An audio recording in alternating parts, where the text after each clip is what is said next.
Hey, Kratom Quitters. This is the Kratom Sobriety Podcast, and my name is Libby. This is going to be episode 116. Today, I'm here with Jacob, my co-host. Jacob, how are you doing today? I'm doing well. Thanks for asking, Libby. How are you? Doing pretty good. Good. Yeah.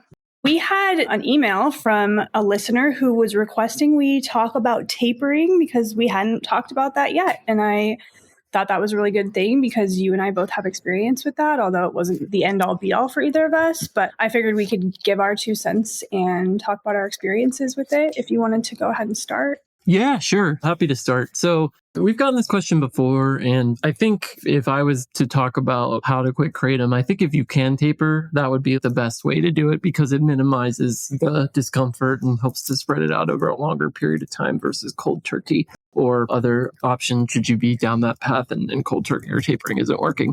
But anyways, the first time I found myself severely dependent on a Kratom extract, I was about probably a year into my daily usage, so probably about 2 years into my total Kratom experience. And like everybody else, I tried the cold turkey at first, and I was like, oof, wonder if there's an easier way to do this because I had been through that before with other substances, and it was similar to opiates in particular. So I decided, all right, well, what could I do to taper? I read some stuff online, and I came up with my own plan. It was kind of a blend of some different things I saw online, but my plan consisted of, I had read somewhere that like if you were taking a lot of Kratom, you could probably make a big drop. So my initial plan was to move from the 4 extracts a day, the strong liquid ones, to basically 30 grams of powder.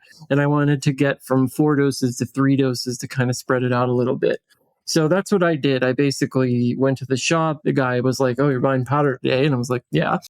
So I did that. I think I did buy 1 extract shot because, you had to have that one last hurrah, right? But anyways, so I did that. And then I was successful in switching over to 30 grams of powder. The first couple of days were rough, but they weren't as bad as cold turkey. I was able to sleep because I timed it so I could take, my last dose right before bed. And I didn't get the best sleep, but it was a much better experience. It was still a little bit painful. So it wasn't like withdrawal free, like if you probably taper really, really slowly. So I think that took about a week until I was stable and I wasn't feeling bad at all anymore. And I could just take those 3 doses and be fine. So then what I read was you could do 2 things. You could either go slow or fast. And I have absolutely no patience.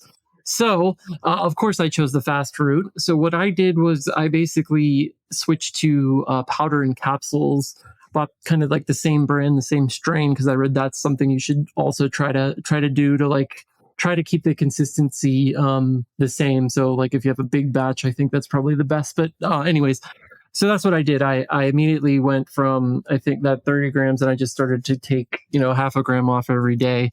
And I think it was about a month, I got down to like 15 grams. And then I think it was around like the 7 to 5 gramish range. I got to a point where like it felt like I couldn't stabilize anymore. Like I think I was just going too fast.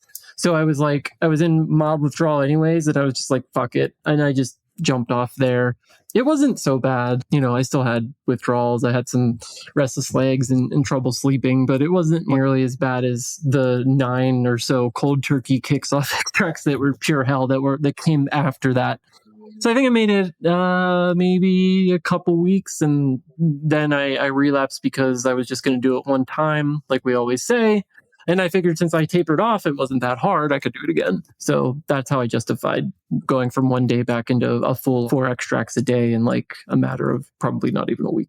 So that was my experience. Tapering is really hard to do if you're a true addict. I mean, if you can do it, I hats off to you, because I had the same experience where I went cold turkey off of probably 2 extract shots a day. I was probably taking also powder at that point in time. I made it like 36 hours. And then I took enough powder to get well. And at that point, I was like, okay, I still really want to get off this stuff. I'm going to be really diligent about it. I researched the hell out of tapering. I bought a point scale. I bought the little baggies that you get hundreds of at a time. And I sat and weighed out every single dose per every single day so that like there was no in the middle of the day being like, maybe I'll take a little bit more or any of that. It was like all pre-weighed out for myself throughout the day, and really diligently over the course of months, I was going down like maybe a point a day. And that was sustainable until basically at the point where like I stopped getting any psychoactive effects from it. And whatever happened, I don't know, but I had a bad day and ended up starting to eyeball my doses or going back to higher doses, and somehow the tapering went out the window. So I wasn't able to sustain it long enough to even jump off, basically. But it was effective. It was painless for me over the course of like that long, because I was so slow and diligent about it. So if you can foot it, it's totally possible to do this. And I've read accounts on Reddit and all kinds of forums that if done properly, really slowly over the course of like months, you can have almost no withdrawal experience, but that it's a really hard feat. Yeah. I never met this person in real life, but I was chatting with her online, and she was in Europe, and she was telling me that she was at the end of her taper and she was just kind of scared to jump off, but she eventually did it. But she was only taking like 15 grams a day. I say only because that sounds like a small amount to some of us, but it was a lot for her. And she tapered off of that so slowly, it took her a year.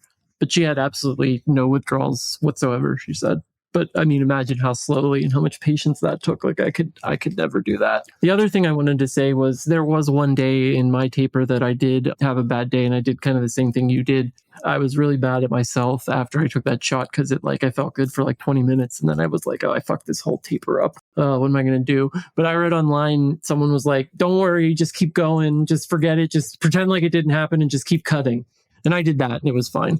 That's one other, I guess, suggestion. If you are tapering and you're doing good and you screw up one doses and maybe you go back up for like your one dose, if you can get right back on schedule, you should be all right. You didn't mess everything up. Yeah, exactly. Well, I mean, I did in the end, but that's yeah. Well, you can go back and listen to episode 13 if you want to hear all about that.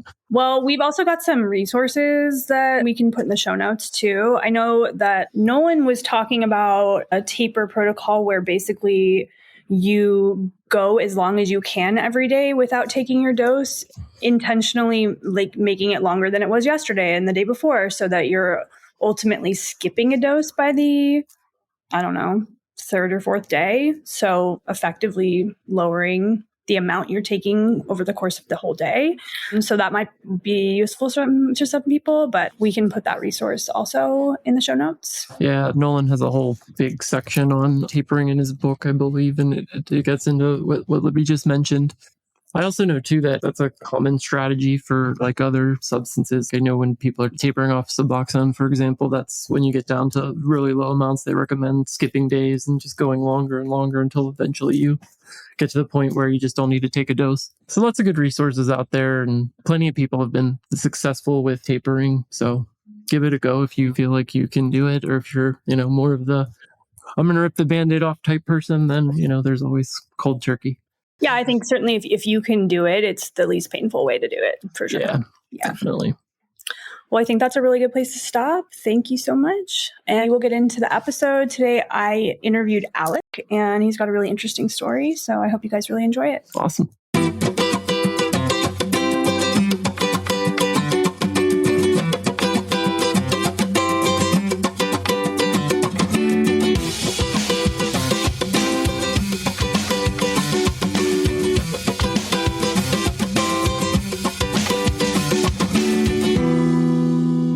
Hey, Kratom Warriors. My name is Libby. This is the Kratom Sobriety Podcast. And today I am talking with Alec. Alec, do you want to introduce yourself to the listeners a little bit? Yeah, absolutely. My name is Alec. I am 28 years old. I am a Columbus, Ohio native. I'm grateful to be here and hopefully to, talk a little bit about my story and maybe help somebody else struggling in the same way. Yeah, definitely. I'm excited to get into it. And before we get started, do you want to tell us about any hobbies or like non-Kratom, normal people things you like to do? Yeah, for sure. So I'm really big into golf. I love golfing. I've done it most of my life. I snowboard. I like to get out a few times in the winter and do that. I would say getting bigger into fitness, kind of getting into weightlifting and things like that. I've recently taken up pickleball. I really enjoy playing that as well. Yeah, nothing too too unique, I guess. Cool. Yeah, pickleball seems to be getting really big right now. It seems like I know a bunch of people that are getting into it. Yeah, I don't know if it's like a new thing or if it's been around and it just got trendy recently, but it's so fun. It's like ping pong, basically. Sure. Cool. Well, tell us a little bit about your Kratom journey. I guess starting with like the first introductions you had with Kratom. Yeah, absolutely. I'm trying to pinpoint it. Listening to other stories, I was trying to think back. And I think the first time I tried it, I was living in upstate New York at the time. I kind of heard about it through the grapevine. I didn't know much about it. And I just saw it at I think it was a convenience store. And I actually took it before a flight. So I took it. It kind of reminded me of like taking Adderall, if you've had that experience. But I liked it. I never really thought much of it. And then, yeah, from that point, I kind of took it like intermittently. It was nothing like real serious. I think the problem was kind of progressive in nature. But yeah, I think that was 2000. I think it was during COVID. So I want to say 2020. So some like light normal usage that went on for a while. Was Kratom the first addiction you ever dealt with? So I'm in AA currently. So I was a heavy drinker probably from the time, in college. I think it kind of ramped up, and then I went straight into the alcohol industry. I was a wine salesman for the first, I think, 3 years out of college, and things kind of progressed with my alcohol then. There wasn't a lot of consequences, but it was definitely affecting my life. Like I was a daily drinker. That kind of progressed a lot. And then I had a problem with cocaine as well. Kind of experimented with it throughout college, but then it kind of got to a point where it was a problem for sure. And I was kind of one of those people that they were kind of paired. Like it got to the point where I couldn't really drink without getting cocaine or using it. And yeah, that was also progressive in nature and became an issue. Kind of going forward, that's kind of where Kratom really came into the picture. I kind of used it to, when I realized the drinking was becoming a problem, I kind of used it as a substitute. Before I got completely sober, I think I had like a 6-month period where I was not drinking or using cocaine, but I was absolutely hooked on Kratom during that time. So you found Kratom and you were like, okay, this can be a really great substitute and pull me away from the alcohol and the cocaine that I've been consuming. For sure. I never had an experience with opiates. So when I tried that Kratom and Kava product for the first time and that hit me before work, I was like, I just liked it way more than just the Kratom by itself. I didn't really think much of it because it was kind of sold to me as like a coffee alternative. So I was drinking it, before work. And then next thing you know, I'm buying 4 at a time. Next thing you know, I'm drinking. I think it got to the point over the course of a year where I drank 12 bottles a day. And then, you try to stop and you start getting sick and you're like, what the heck? So it was about 10 to 12 bottles a day just to not feel sick after about a year. You saw it at the gas station or the convenience store. Do you have any idea what you were getting yourself into? Did you have any knowledge of it, like, or the potential addictive nature of it or anything like that? To be completely honest with you, the feeling it gave me, I was like, this is not, I was aware, having experimented with drugs, I knew it was something that could potentially become a problem, but it was one of those things that like, especially since you can buy it at a store, you kind of like justify it to yourself, like, oh, I don't have a problem. It's legal. It wasn't until I think I was trying to cut back. I mean, just not only for health reasons, but financial reasons.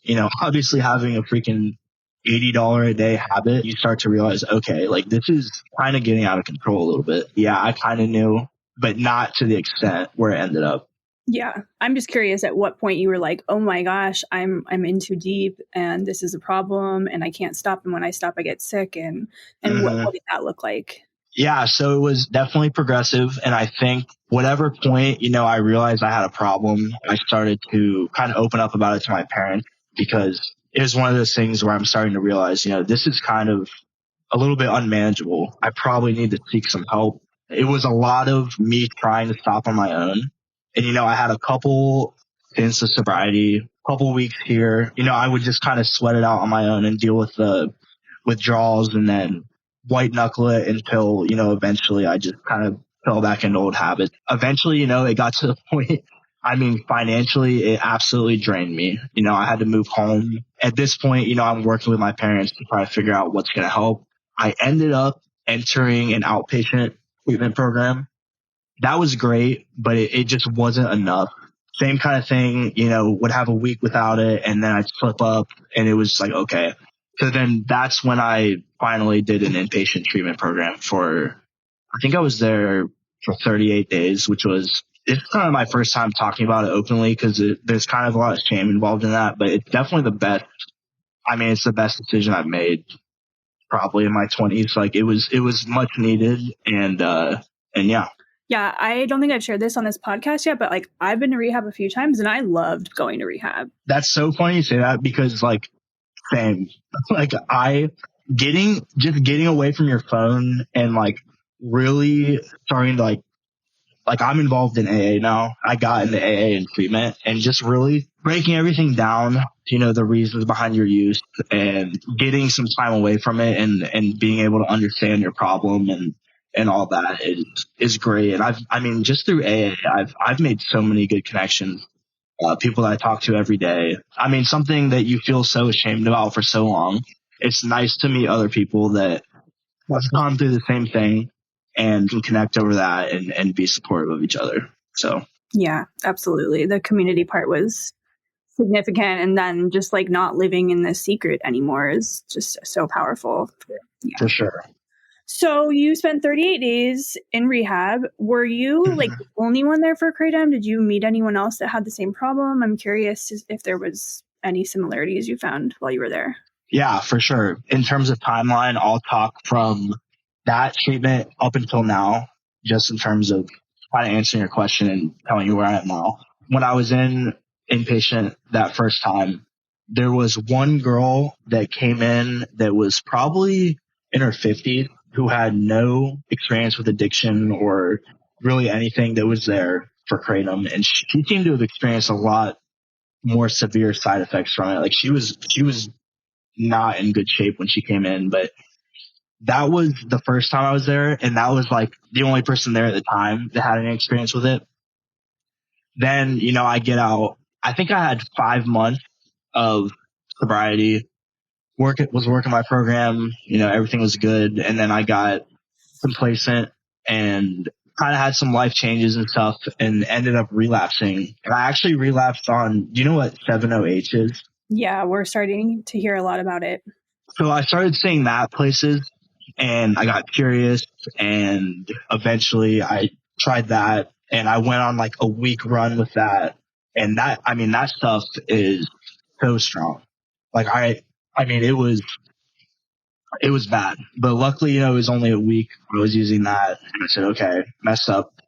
Went back to treatment just for 2 weeks and got back out again. And now I think I have a month this week. But when I was in there a second time after the relapse, I'd met 2 other people, both my age, that were there for Kratom.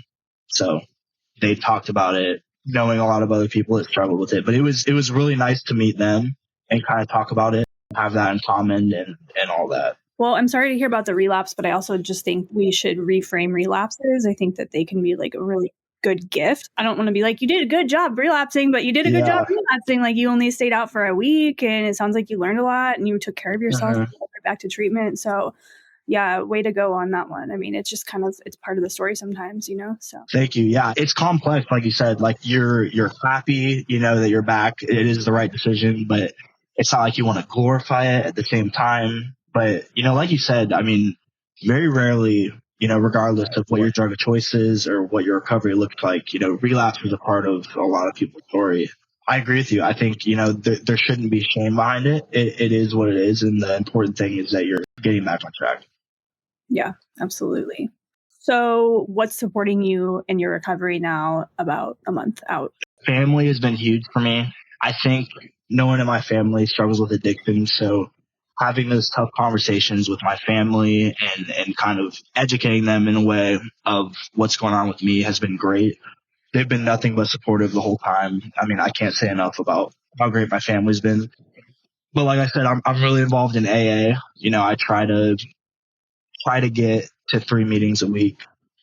hopefully more if I have time. I have a sponsor, working a 12-step program, all those things. And, a lot of it, like I said earlier, is my connections I've made in AA. I lean on those people a lot just because they understand. Yeah, I mean, support is really everything. And I've been so fortunate to have amazing support and meet great people through this. Sounds like you have a great family. Yeah. I do want to back up a little bit and hear about your experience with withdrawal and if they gave you anything in treatment and in the previous quits if like anything had worked for you to alleviate those withdrawals. Yeah. So before I went into inpatient the first time, when I was using the Kratom and Kava drinks, I had this really bad rash all over my body. Like, it was really bad. And people would be like, what is that? What is that rash all over your body? I would tell people it was a stress rash and like just make up all these things. And, I didn't even really realize what it was from at the time until, I had a couple weeks sober and it completely went away.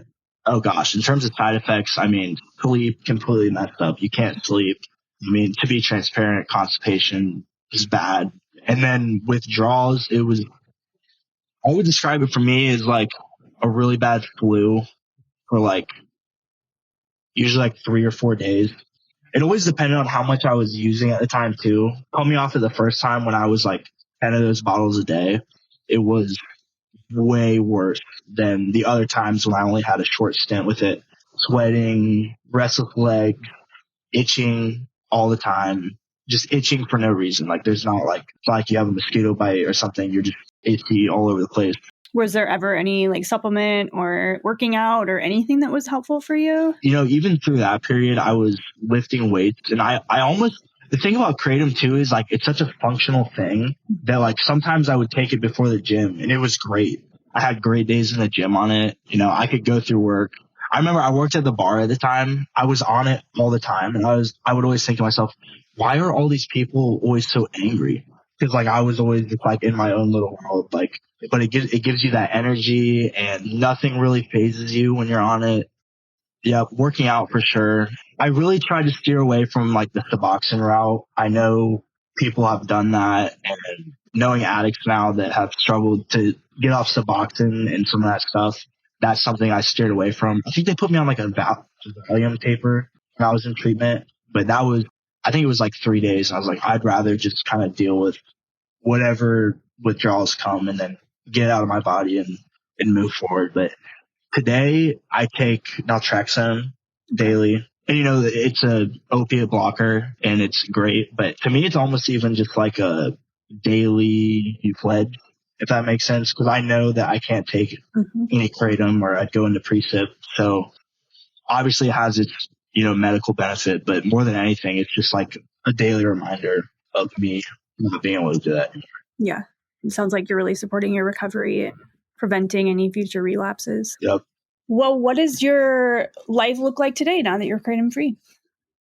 Yeah. So, gosh, through that, I would say over those 2 years of use and trying to quit and all that, work has been kind of all over the place. It's been hard to hold a job because of it. Trying to get off it, withdrawals, dealing with that and balancing work was kind of a nightmare. But I actually just yesterday landed a really good job that I'm super excited about. So I think I kind of put all my professional life on a back burner for a while because I knew this is something I had to really dig in and deal with before those opportunities became available. But things are looking great today. Even just with a month of sobriety, I think things are starting to fall into place. Trying to, as a part of AA, there's a lot of amends and stuff that I definitely need to make with relationships that I strained during that time. But it's all, a process and it's a day by day thing. So I'd say overall, everything's really good. I'm just so excited to like eventually be like a normal person again. It's not like the heaven's gates are opening and every day is beautiful. Life is life, but being able to deal with it and be present and show up for the people I need to and do all the things that I know are right just feels good. And I'm grateful to be able to do that. Amazing. Well, we can move away from Kratom questions and I'm curious, if there was no money constraint at all, where would you travel to? That's a great question. So I've never been to Europe, so I definitely want to do a Europe trip. It looks differently now for me. I was in the wine industry, like I said, for 3 years. So I'd always wanted to kind of go and do like a wine trip. But now that I'm sober, it's probably going to look different, but definitely around Europe. And I have this obsession with orcas, like killer whales. And I really want to go somewhere where I can see them in the wild. So I don't even know where that would be, but that's on the travel list for sure. Awesome. So do you have any like travel plans for 2025? I do not as of right now. I think the financial strain from all this has definitely taken its toll. So I think it's going to be a while before I can really do those things. I mean, I have a couple weddings I'm going to, around the country, which will be fun, but I think that's it. Well, are there any questions that you were like really hoping I would ask you, or anything that you wanted to address before we close out?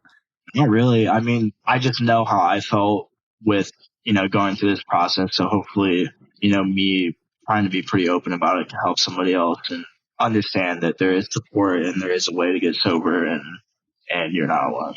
So thank you. I'm really grateful that you had me on. And I guess I'm curious a little bit about your experience. If you want to share that, I mean, you can edit it out or whatever, but I'd love to hear about it. Yeah, I actually have my own podcast episode, which you're welcome to check out. I think it's like 910 or something. I could be completely wrong about that. Okay.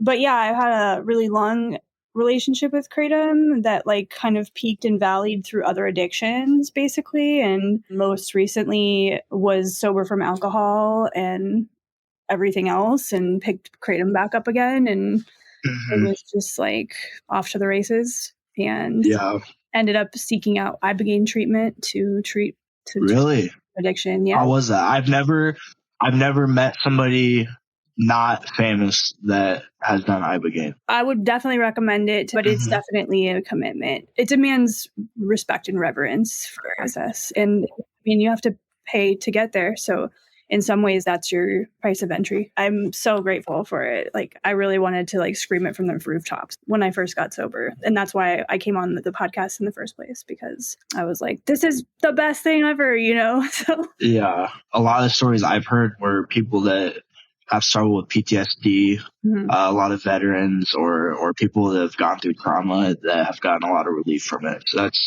that's cool to hear. Being in AA, I think sometimes people can be a little closed-minded to alternative ways, alternative things in recovery. I don't know. I've always been so fascinated with whatever it is that is helping people and trying to be open-minded to whatever that is, Yeah, definitely. Well, it was such a pleasure to talk to you. I really enjoyed hearing your story.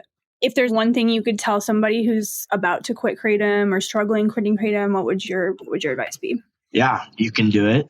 Don't be ashamed. A lot of us have been there. There is so many resources available to you. The withdrawals and all the side effects, it does get better.